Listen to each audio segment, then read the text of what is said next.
Futebolaço, eu sou o Dieguinho. Então, rapaziada, tá entrando no ar mais um giro de notícias do meu, do seu, do nosso Clube de Regatas Vasco da Gama. Você que tá chegando aqui pela primeira vez, se inscreve no canal, ativa o sininho. Mas pra quê, Dieguinho? Para não perder os próximos vídeos. Segue a gente lá no Instagram, estamos fazendo um trabalho muito bacana por lá. E segue a gente também no Twitter. Dieguinho dá várias informações e opiniões também por lá. Já chega deixando o seu like e marotaço para dar aquela moral e ajudar na divulgação do vídeo. Bom, galera, temos bastante temas importantes pra gente discorrer nesse giro de notícias primeira edição.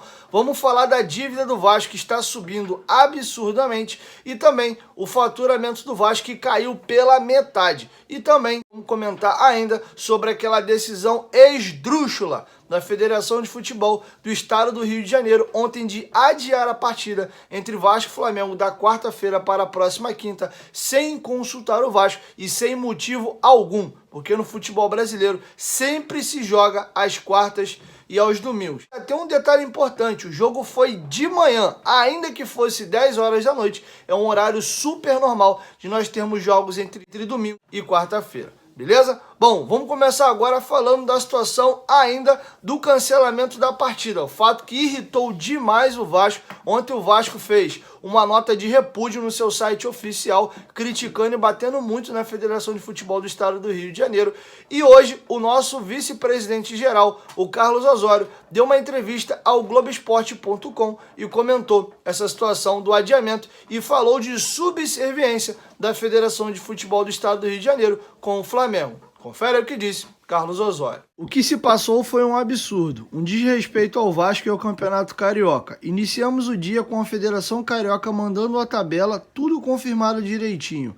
Na parte da tarde, as áreas técnicas de Vasco, Federação e Flamengo discutiram do jogo na quarta. Por volta de 17 horas, estávamos no meio da nossa reunião de diretoria e veio a informação de que a FERJ decidiu unilateralmente, sem consultar o Vasco, mudar o jogo de quarta para quinta. Nenhuma justificativa pode ser aceita nesse caso. Todos os clubes do Brasil acostumados a jogar no domingo e na quarta. O Flamengo jogou no domingo de manhã. O Vasco fez toda a sua programação baseada no jogo na quarta. De repente, vem essa decisão unilateral que não pode ser aceita. É inacreditável a subserviência que se tem na Federação Carioca aos desejos de nosso rival. Isso é inaceitável. Ninguém falou nada. Soltamos uma nota dura de repúdio. Vamos ver como esse barco vai correr agora. Não faz sentido nenhum no século XXI ter essa postura da federação.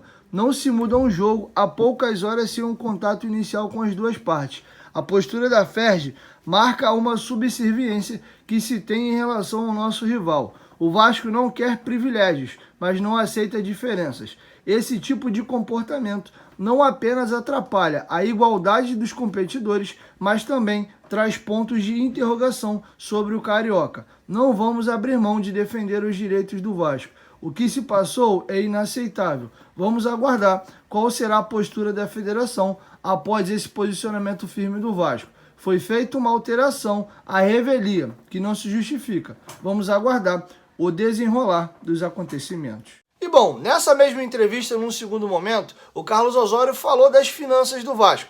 Eles falaram que vão divulgar em breve os números do balancete do ano passado, que a dívida que eles imaginavam que era de 650 milhões com o decorrer do ano passado, somada-se à pandemia, a queda para a segunda divisão, essa dívida do Vasco vai subir e muito. E o faturamento que eles esperavam aí chegar à marca de 400 milhões com a queda para a Série B, o faturamento do Vasco, que era de 200, deve cair para 100 milhões. E o Osório vai comentar um pouco essa situação. Na época da campanha, falávamos que o Vasco tinha uma dívida entre 600 e 650 milhões, com uma receita estimada em cerca de 200 milhões. Nosso objetivo era aumentar a receita do Vasco para 400 milhões no nosso triênio e reduzir o endividamento para 400 milhões. Era o nosso projeto. Infelizmente, a dívida do Vasco subiu absurdamente no último ano. Vamos apresentar uma dívida muito superior a 650 milhões. A receita do Vasco, estimada em 200 milhões na Série A, agora é de 100 milhões. Andamos 10 casas para trás com o rebaixamento. Bom, galera, vamos falar um pouquinho agora da situação do Vasco no Campeonato Carioca e trazer alguns detalhes interessantes para vocês a respeito do Clássico. Bom, passando brevemente aqui na situação do Campeonato Carioca. Com os resultados do final de semana, a chance de classificação do Vasco para as semifinais do Campeonato Carioca caíram de 3% para 0,9%. Obviamente que o Vasco ainda joga, e em caso de vitória, esse percentual vai subir bastante, mas nesse momento a situação do Vasco é essa. Lembrando que em caso de uma derrota para o Flamengo, o Vasco não tem condições mais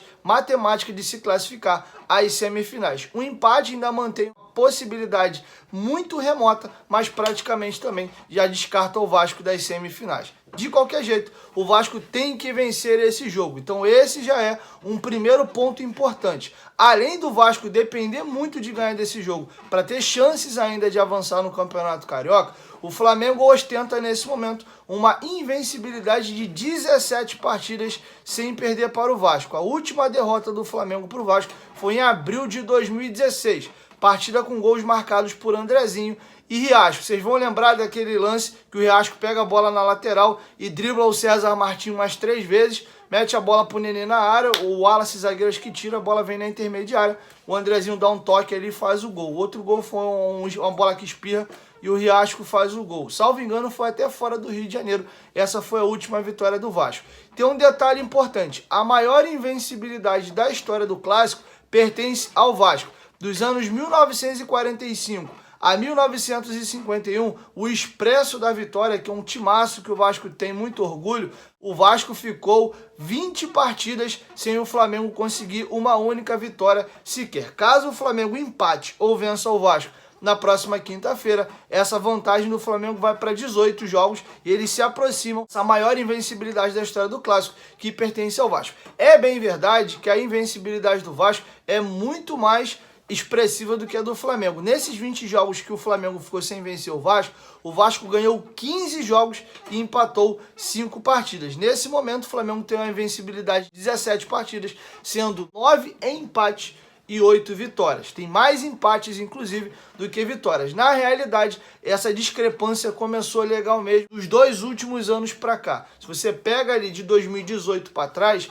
eram muito mais empates e uma vitória ou outra pontual dentro dessa invencibilidade. Mas, nos 2 últimos anos, a gente começou a colecionar derrotas contra o nosso rival. É bem verdade também que o Germancano ainda não marcou gol no Flamengo, marcou sim aquele gol que de maneira escrota anularam, e num lance ajustado de VAR extremamente esquisito, o Vasco ali acabou perdendo o jogo por 2-1. Até frisar aqui, com aquele empate, se o jogo termina 2-2, o Vasco não teria sido rebaixado, porque o Vasco foi rebaixado por Fortaleza ali no saldo de gol. Um pontinho a mais teria mantido o Vasco na Série A. Outro detalhe também importante para o Clássico: Marcelo Cabo ainda não venceu nenhum clássico desde que foi contratado pelo Vasco. Foram 2 empates, um empate em 1-1 com o Fluminense e também um outro empate contra o Botafogo pelo mesmo placar. Então o Marcelo Cabo terá a oportunidade de conseguir vencer o seu primeiro clássico como treinador do Vasco. Aproveitando, falando sobre a provável escalação do time do Vasco para o duelo da próxima quinta-feira, deve ser o mesmo time que venceu a Tombense na Copa do Brasil. O goleiro deve ser o Lucão, já que o Vanderlei não está regularizado, né? Pelo menos para esta partida, até está regularizado, mas só para a próxima rodada. A lateral direita deve ser Léo Matos, a dupla de zaga Hernando e Leandro Castan, e a lateral esquerda composta pelo Zeca. A cabeça de área Matias Galarza e Andrei, Marquinhos Gabriel na armação das jogadas, pelas pontas Gabriel, Peck e Morato, e na frente Germancano. Esse é o provável time do Vasco para enfrentar o Flamengo na próxima quinta-feira. Inclusive, o Marcelo Cabo deu uma entrevista aos companheiros da Super Rádio Tupi e foi perguntado como ele está se preparando para esse clássico e qual é a sua expectativa e se ele vai fazer algo de diferente para enfrentar o Flamengo. Confere aí. E nós temos um clássico na próxima quarta-feira diante do Flamengo e eu encaro com uma naturalidade como a gente se preparou para o clássico diante do Botafogo, diante do Fluminense. Então é mais um clássico pelo campeonato estadual.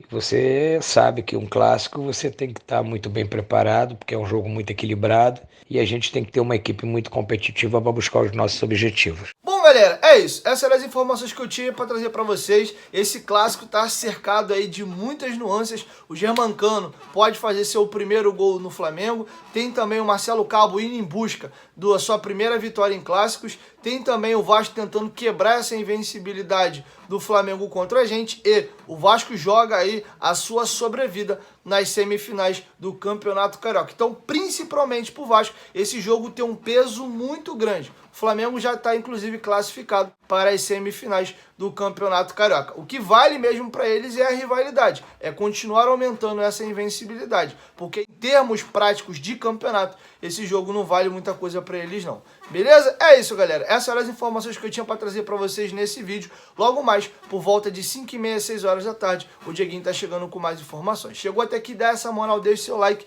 Se você for novo por aqui, não esquece de se inscrever no canal e ativar o sininho das notificações. E toda vez que tiver vídeo novo no canal, o YouTube vai te notificar e tu vai ficar muito bem informado, beleza?